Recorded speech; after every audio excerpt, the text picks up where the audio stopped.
Viewers আর সাবস্ক্রাইবারদের জানিয়ে অনেক অনেক ভালোবাসা শুরু করে দিলাম home sweet home by Sampurna চ্যানেলটির তরফ থেকে নতুন আরেকটা ব্লগ। সকলেই দেখবে এটাই মনের আশা।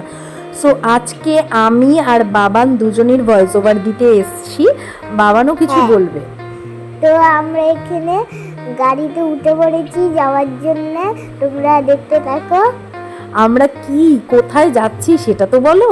আমরা আসলে হচ্ছে শান্তিনিকেতন। হ্যাঁ, আজকের ব্লগটা হবে আমরা শান্তিনিকেতন যে যাত্রাটা শুরু করেছিলাম সেই শান্তিনিকেতনের যাওয়ার জার্নিটা, মানে ট্রিপটা নিয়ে টোটালি পুরো আমাদের ব্লগটা হবে আজকে। অর্থাৎ আগের দিনে তো আমরা দেখিয়েছিলাম যে শান্তিনিকেতনে দোল কীভাবে খেললাম, কারণ দোল রিসেন্টলি তখন হয়ে গেছে।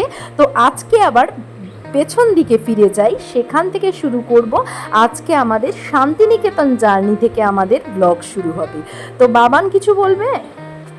না, আমার কিছু বলার নেই, তুমি বলো, আমি বলবো। হ্যাঁ, আমরা বলছিলাম যে এই যে রাস্তা দিয়ে আমরা যাচ্ছিলাম, এই যে গাড়ির করে যাচ্ছিলাম, এই সময়টা কিন্তু 7টা বেজে গেছে, মানে 7টা 7:30 হবে। আর আমাদের কিন্তু ট্রেনটা মানে 8:45 নাগাদ, ঠিক আছে? তো সেই সময় আমাদেরকে চলে যেতে হবে সোজা, প্রথমে যেতে হবে হাওড়া স্টেশন এবং সেখানে গিয়ে আমাদের ট্রেন ধরে গন্তব্যে পৌঁছাতে হবে। তো প্রথমে একদম সকাল সকাল উঠে রেডি হয়ে নিয়েছি আমরা। রেডি হয়ে মানে এমনিতেই তো 5:30টায় ভেবেছিলাম উঠবো, সেখানে আমার 3টে 4টে বেজে গেছে গোছানো করতে। আর সমস্ত কিছু আমি ওই এক রাতের মধ্যে 2-3 ঘন্টার মধ্যে গুছিয়েছি। আর গুছিয়ে যখন আমি জিনিসটা শুয়েছি সেই সময়টা মোটে 2-3 ঘন্টা টাইম পেয়েছি, যার জন্য আমার ঘুম ভেঙেছে 6টা 6:30। কারণ আগের দিন আমি আবার স্টার মলেও গিয়েছিলাম, ফোন কিনতে গিয়েছিলাম, এই সমস্ত কিছুর জন্য লেট হয়ে গেছে।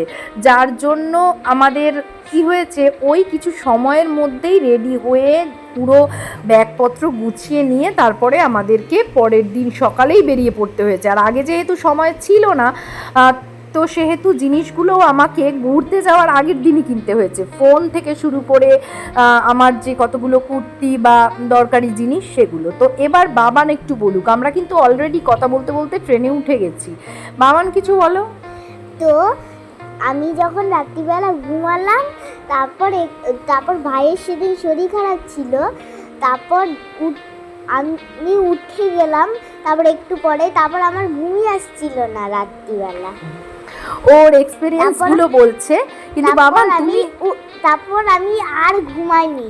আচ্ছা, তুমি তাহলে এই যে ট্রেন জার্নিটা হচ্ছে সেটা সম্পর্কে কিছু বলো। আর আমি কিছু বলার নেই, তোমার তখন কেমন লাগছিল ট্রেন জার্নিতে? মজা লাগছিল। আর এই আমি গ্রাম পছন্দ করি, আমার গ্রাম দেখেও খুব ভালো লাগছিল। আচ্ছা, বাবানের গ্রাম ভালো লাগে, বাবানের খোলা জায়গা ভালো লাগে, সেটা কিন্তু আমাদের সবারই, তাই না?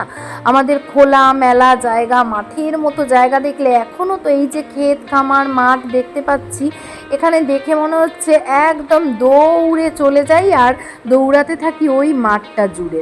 তো যাই হোক, তোমাদের বলে দিই বন্ধুরা, আমার ছোট ছেলের না কোথাও যাওয়ার কিছু প্ল্যান হলে, আর বিশেষ করে সমস্ত কিছু যখন রেডি হয়ে যায়, তখনই ওর শরীরটা একটু খারাপ করে। তো ওর একটু হালকা হালকা জ্বর এসেছিল, কিন্তু তারপরে ও যখন পরের দিন আমাদের সাথে যাচ্ছিল, ওর যেটা হয়েছে ট্রেনের মধ্যে সামান্য বমি হয়েছে, এবং সেই বমিটা কিন্তু একদম অল্প। যাই হোক, ওর একটু শরীরটা খারাপ ছিল বলেই ওই জার্নিটা নিতে পারছিল না। কিন্তু সত্যি কথা বলতে, আমরা যখন পৌঁছে গেছি এই সময়টা আমরা সকলেই একটু বিধ্বস্ত বলতে পারো, কিন্তু পৌঁছে যাওয়ার পর এত ভালো লাগছিল। আর ওই দিকে তো ট্রেনে তো সুন্দর গান চলছিল, আমি ভয়েস ওভারের জন্য গানটা আর শোনালাম না। তো যাই হোক, এই গান বাজনাগুলো যারা করেন সেই সমস্ত মানুষদের না আমার খুব ভালো লাগে, একটা মায়া তৈরি হয় ওদের প্রতি। যাই হোক, শান্তিনিকেতনে পৌঁছে গিয়ে দেখো আমার ছোট ছেলের কিন্তু তখন খুব টায়ার্ড লাগছে, ও শুয়ে পড়েছে। আর সত্যি কথা বলতে আমি চাইছিলাম যে ওর মাথাটা রোদের দিকে না থাকুক। আর আমাদের সত্যি কথা বলতে এতটাও পরিশ্রম করতে হয়নি। আমরা ট্রেন থেকে নেমেছি, নামার পরে আমাদের উদিতা হোমস্টের তে ফোন করে সেখানকারই ঠিক করা টোটোতে আমরা উঠেছি, মানে ওই টোটো ওখানে ছিলই এবং আমাদের এসে ট্রলি নিয়ে গেছে। আমরা সোজা উঠে একদম উদিতা হোমস্টেতে চলে যাচ্ছি। আর আস্তে আস্তে যতই সবুজের দিকে যাচ্ছি, যতই ওই বিশ্বভারতী বিশ্ববিদ্যালয় থেকে শুরু করে আরও ভেতর দিকে যত ঢুকছি, তত যে গাছপালা এইগুলো কিন্তু ছোটুরও খুব ভালো লাগছিল। প্রথম দিকে তোমরা দেখলে ছোটু অনেকটাই টায়ার্ড লাগছে ওকে দেখতে, কিন্তু ও আসলে মানে আমাদের কি বলতো, যতটা টায়ার্ড লাগে ক্যামেরাতে কিন্তু তার থেকে বেশি ধরা পড়ে, তাই না? আর আমার ছোটু কিন্তু তখন একটু টায়ার্ড ছিলই, যার জন্য ওকে এতটা টায়ার্ড লাগছে দেখতে। তো শরীরটা একটু খারাপ বলে তো, তবে একটা কথা কি, শান্তিনিকেতনে আমরা হোমস্টেতে থাকবো তো, যার জন্য কোনো চিন্তা নেই। এইখানে হোমস্টেতে সমস্ত রকমের ব্যবস্থা হয়ে যায়। আর আমরা এইরকমভাবে ছোটুকে নিয়ে 3 বার গেলাম, তার আগে একবার গিয়েছিলাম, টোটাল 4 বার। তখন তো প্রথমবার মানে আমার ছোটু যায়নি, আর ছোটু তখন আমি ছোটুকে টোটু বলে ফেলছি বলে আমার ছেলে হাসছে। যাই হোক, আজকের ব্লগটা কিন্তু যেহেতু আমরা দুজন মিলে দিচ্ছি, তো একটু হাসি ঠাট্টার মধ্যেই ব্লগটা হচ্ছে। দেখো এখন কিন্তু ছোটু একদম ঠিক, একদম মানে চাঙ্গা হয়ে গেছে বলতে পারো। এবার কিন্তু আমরা চলে যাচ্ছি হোমস্টের দিকে, আর এখানে একটা বড় মাঠ রয়েছে।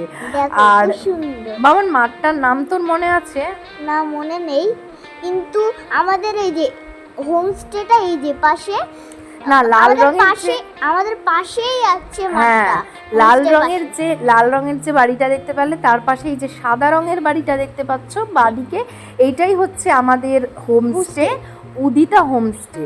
আর এইখানে যখন চলে এসছি তখন দেখো বাড়ি যাবে। তো যাই হোক, আমরা কিন্তু এখানে হোমস্টেতে ঢুকে পড়েছি। হোমস্টের চারপাশটা নিশ্চয়ই বুঝতে পারছো কতটা সুন্দর। ভেতর দিকে ঢোকার আগেই এখানে ফ্রন্টে একটা ছোট্ট মতো বাঁধানো উঠোন, সেখানে সুন্দর সুন্দর গাছপালাতে পরিপূর্ণ। আর এইটা হচ্ছে ডাইনিং প্লেসটা, নিচের ওপরেও একটা ডাইনিং প্লেস আছে, ওটা তো অসাধারণ। আর ওখান থেকে বাইরের ভিউটা এত সুন্দর লাগে দেখতে। বাবান, তো নিচটা ভালো লাগে না ওপরটা?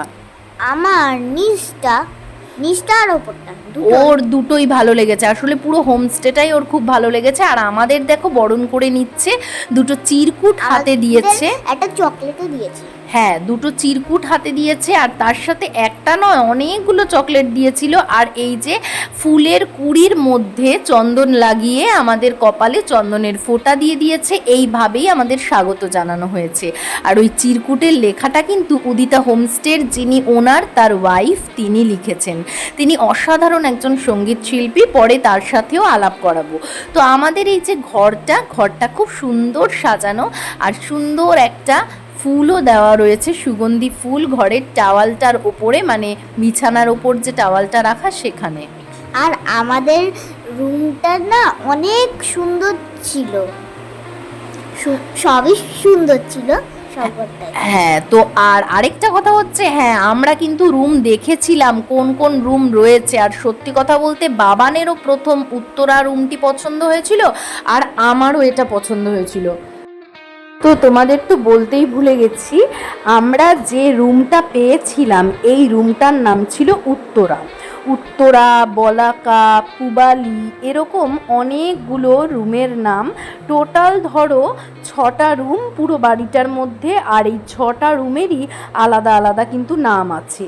আর আমাদের সবথেকে বেশি পছন্দ হয়েছিল এই উত্তরা রুমটি, কারণ আমার মনে হয় বেডরুমটা ব্লু কালারের হলে, দেয়ালগুলো ব্লু কালারের হলে খুব আই সুদিং হয়। আর এই জন্যই আমার এই রুমটা ভীষণ পছন্দ ছিল। আমি যখন এটাকে পেজে, ওনাদের একটা পেজ আছে, সেই পেজে দেখেছিলাম, তখন আমার এই রুমটাই বেশি পছন্দ হয়েছিল।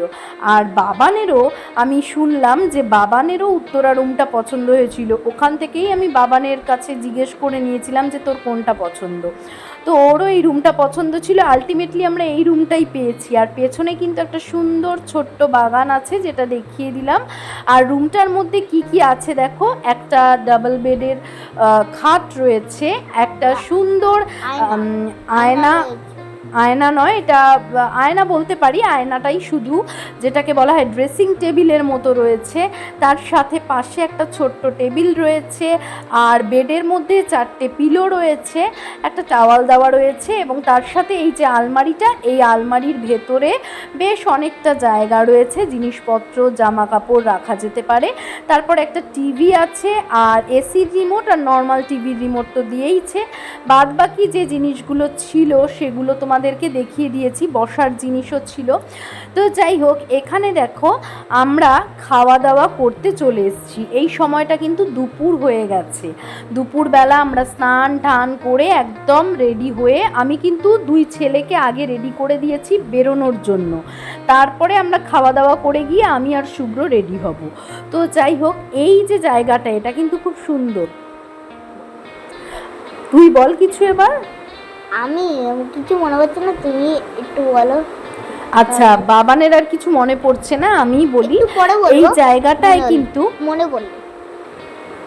এই জায়গাটাই কিন্তু এত সুন্দর, যে ডাইনিং প্লেসটা, এই প্লেসটা যেরকম বড় সেরকম একটা ছোট্ট সোফা রয়েছে, ছোট্ট বলবো না, বেশ চওড়া।